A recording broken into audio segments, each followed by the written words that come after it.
Hello again, everyone, and welcome to One-on-One. I'm Martin Falls, and with me today, you'll see after the break, is an attorney here in Terrebonne Parish who's practiced in different venues here in the area, and we'll find out how he got to Houma, what made him come to Houma. He's been here a while, and he's retired now, so he can sit down here and talk freely about his career in law. And who is it? We'll let you see right after the break.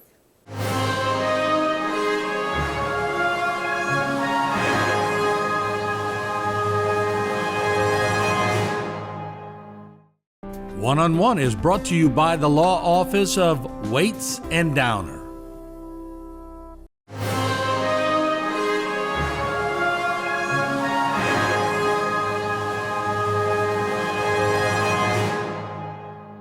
What kind of law did you practice? When I got here, it was litigation, just insurance defense litigation. But you branched out over the years. Well, once you go out on your own, then you got to do all kinds of stuff. Yeah. Which part did you like the most? I enjoyed litigation, but the litigation I enjoyed absolutely, bar none, above everything else, was medical malpractice defense. That was my favorite. Yeah. Any reason why? Was it a challenge? Yes, any litigation's a challenge. Yeah. You know, you had to learn what was going on. Right. My favorite was really representing Chabert. And for example, if you're involved in a case that happens at Terrebonne General, well, the hospital might get sued, the ER might get sued, individual doctors would be sued. And every one of those is going to have a different lawyer. Right. Whereas when I was at Chabert, I represented everybody, the nursing staff, the ER, the physicians, everybody. Mm-hmm. And it was easier to control my part of the litigation because I'd get every time I'd get all the principal players from everyone, and I'd say, okay, here we go. We're being sued. Number one, the first rule is nobody in this room is going to point fingers at anybody else. And they like to do that. I think most people, including me sitting here interviewing you, we know because the doctors will meet with you, the nurses will meet before, and they go, there is a chance that this person may not make it. So that's why it's a tough business to be in. You're not always guaranteed you're going to live. Huh? But you're not, no. But like you said, it's just hard for somebody to admit it sometimes.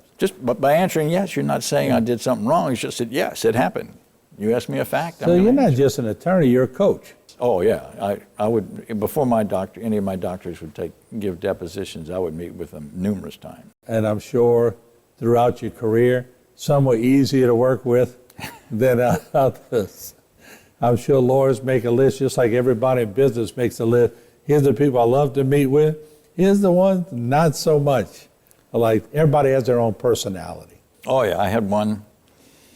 I'm not going to name him. Of course, he's not around anymore. But he was a great doctor. I mean, he was a fabulous doctor, great surgeon. But he was also, you never knew what he was going to say. I guess that's why your profession was so invigorating at times. But, so you did a little bit of everything in your practice. Am I correct by saying that? Pretty much, yeah. Yeah. Is there anything you particularly didn't like to do and you might have said, well, I don't really like that, or you did it all? I really wouldn't fool with any employment law cases. Yeah. A lot of people think med mal is really a real specialty, but employment law is, you have to be able to deal with that a lot. You probably saw all the judges throughout the year. I love asking attorneys this because, God, he had so many personalities back in the day, but who was the toughest judge that you knew that when you went in that courtroom, there was absolutely no nonsense? I would say David Arsenault. Yeah, yeah. I mean, he wasn't mean or he wasn't nasty or anything, but I mean, he didn't like. Get to the point, huh? Yeah, he wanted to get to the point and let's do it. Some judges are a little more playful than others, which is more their personality. But who was the judge that sort of held you, no cell phones, no this, no that, when you get in there? And most judges will test the attorneys. I've seen that from covering cases. They'll test the attorney to see how much they've prepared for the case. Any particular judge that comes to mind that you better be prepared when you go in there? Walt Lanier over in Yeah. Thibodeau. Okay. And I'm not even considering the federal judges. Right. So you've tried cases everywhere pretty much. Did you ever do a Supreme Court case? No. Okay. But you've been in New Orleans quite a bit Yeah. for cases? What's the difference when you're practicing? If you go to New Orleans, if you're in state court, Yeah. the judges don't know the attorneys. I mean, unless they might know a few, but the vast majority of them, they have no idea who, Whereas in Thibodeau and here in Houma, the judges all knew all the lawyers. Yeah. Unless it was somebody from out of town.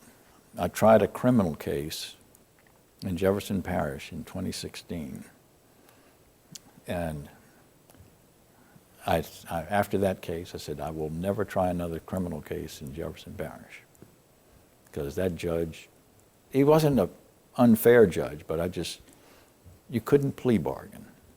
Yeah. Because I would have been willing to enter a plea, but he wouldn't tell us what his sentence was going to be. And I think what he did tell me was the sentence was going to be the maximum.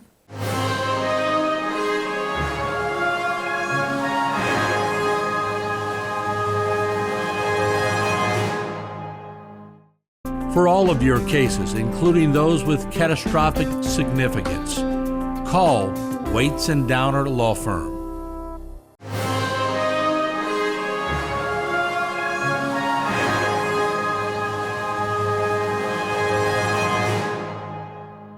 Jefferson's a whole nother playing field, isn't it? It's a big court, got lots of judges. And what about federal court? Was that different preparation for attorneys? Yes, but it was also different in the 80s than it was in the later 90s and today. Mm-hmm. Back in the 80s, the judges treated the lawyers like dirt, and they thought of themselves as gods. But then after the oil field went bust in the 80s, they lost a lot of the litigation that they used to have. Mm-hmm. So now they were trying to encourage if you have a case that can be brought in federal court, get it over there. They wanted them. So they started being a lot nicer to the lawyers. Okay, so things changed a little bit. Has it changed that much over your time span when you tried your last case to your first case? How much did it change? I would say, for the most part, the lawyers got along better. And in the 80s, when I started trying cases, like defense lawyers and plaintiffs' lawyers, they just didn't get along. Mm-hmm. So if the defense lawyer wanted something like a continuance, the plaintiff lawyer was going to oppose it just because the defense lawyer wanted it. Mm-hmm. Same thing, if the plaintiff lawyer wanted something, the defense lawyer was going to oppose it just because that's the thing to do. But then it got to the point where people got along a lot more. They were a lot more cordial. A little more harmony. I know you know Mike Somany, right? Yeah. Okay, yeah. So Mike's always been a plaintiff's lawyer, and I've always been a defense lawyer. Mike and I get along great. And we never had issues about discovery or deadlines. I mean, we just, we got along fine. It was just two gentlemen who did about a book. Mm-hmm. So, you know the other side's looking for niceness, you're looking for niceness. So I guess it becomes a gamesmanship kind of thing when it goes off kilter where somebody just wants to make your day a little worse, right? oh yeah, I have, of course, they're all outliers. I had a med mal case, and the next thing I know, I'm getting discovery from the lawyer, from one of the other defense lawyers.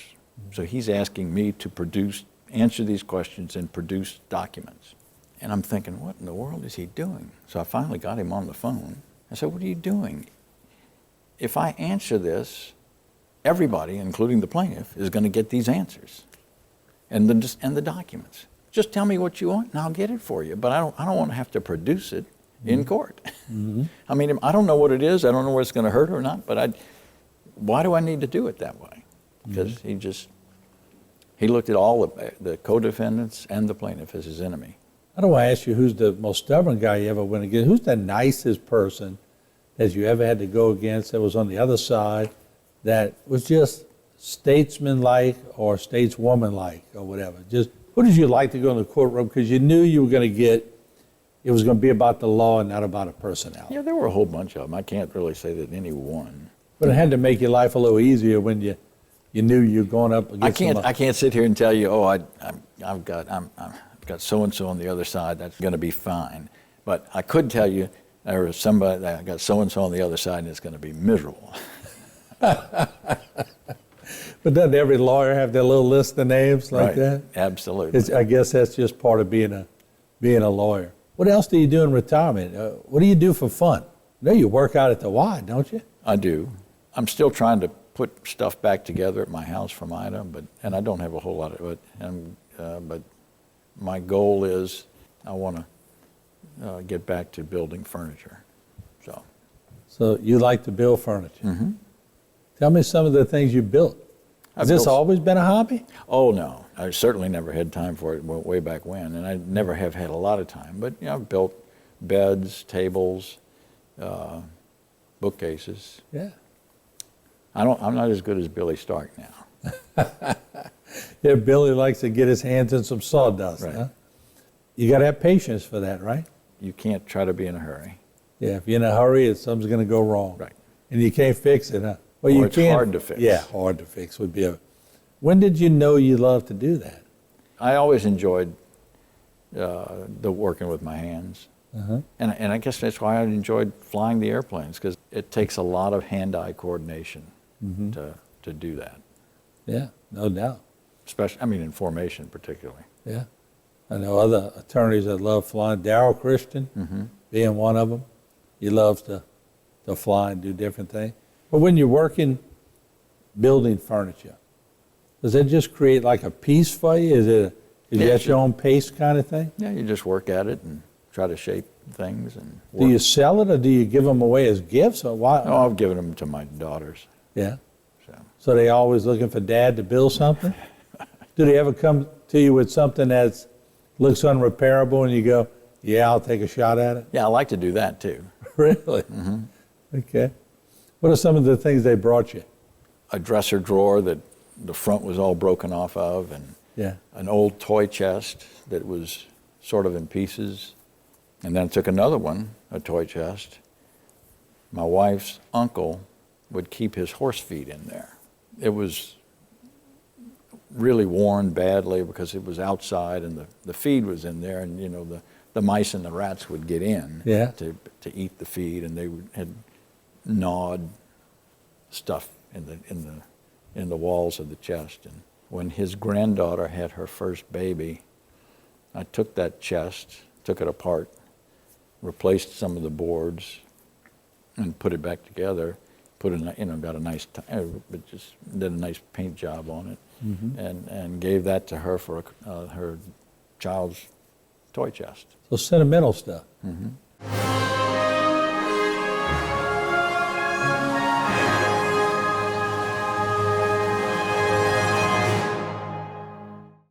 For all of your cases, including those with catastrophic significance, call Waits and Downer Law Firm.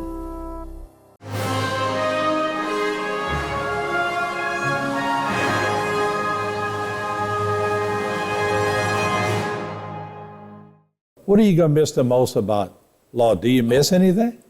No. You said that quickly. So you've earned your retirement. I hope so. I really admire the fact that I see you very early. I'm the early one that gets to the establishment where we both really talk every now and then and got to know each other. And I see you with your cup of coffee coming from the YMCA, but your steadfastness through that all, your discipline in doing that too, because that's, most people who don't realize when they have loved ones in facility, you are dedicated to the hilt. You're a great teaching experience for others that may go through this, but how do you do it? Does it come easy for you? Well, yeah, after sickness and in health, right? Right. So So, you have no choice. I was going to keep her at home yeah. and have caregivers, but after being in Shreveport for 6 weeks, the first 6 weeks, I came to the realization that I can't take care of her as well Right. at home with caregivers than I can by having her in a memory care facility, a dedicated memory care facility. Yeah. What do your daughters do, by the way? My older daughter is also a lawyer, but she really doesn't practice. She does some criminal defense stuff. Yeah. Her husband is a lawyer, and he's full-time practice. And the older daughter has 3 children. She spends most of her time, well, dealing with the 2 younger ones now, because her oldest is a sophomore at LSU. Okay. My younger daughter has 2 children, and they're both, young.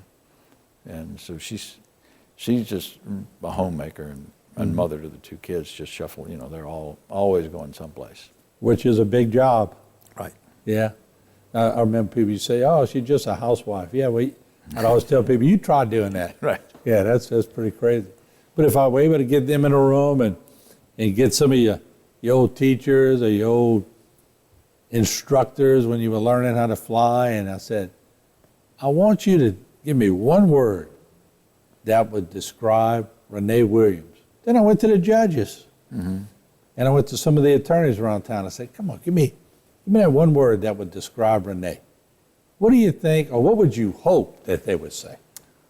I would hope that they would say that whatever I was doing, I gave it my all. So, yeah. Dedicated. That doesn't mean that I didn't fall short on occasion. So. Right. We all do, right? Mm-hmm. So dedicated. Right.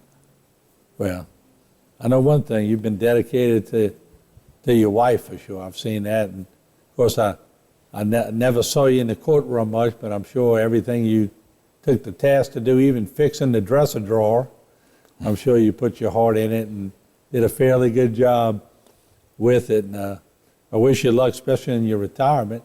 Certainly, I can't say that I never lost a case, Yeah, you remember your first case? My very first one, yes. Yeah. Were you nervous? Of course. Yeah. You'd have told me no, I'd have worried about you. And that very first one, it was in Thibodeau. Yeah. I didn't win, but I didn't necessarily lose because, we had talked about settlement. Yeah. And I had offered a certain amount in settlement, and the plaintiff's lawyer and the plaintiff would not agree to it. So we ended up trying the case for several days, and the jury came back and awarded what I had offered. Oh, wow.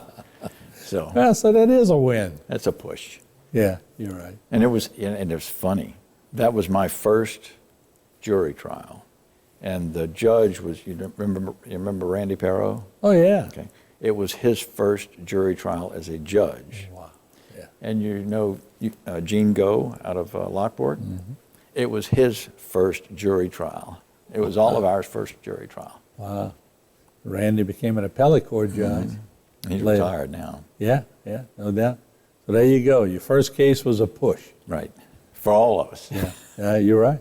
I want to thank you for coming. Thank you for all your service in the area for years, and try to enjoy yourself a little bit in retirement now. Maybe we'll. All right. Thanks, Rene. Okay. All right. Appreciate it.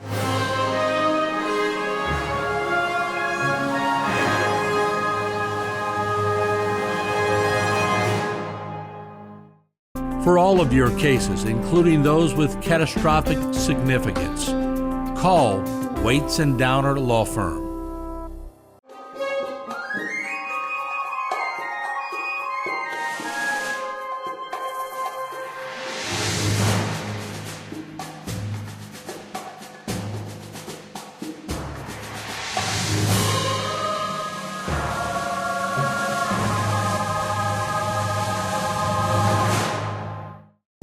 This one-on-one program has been brought to you by the law offices of Waits and Downer.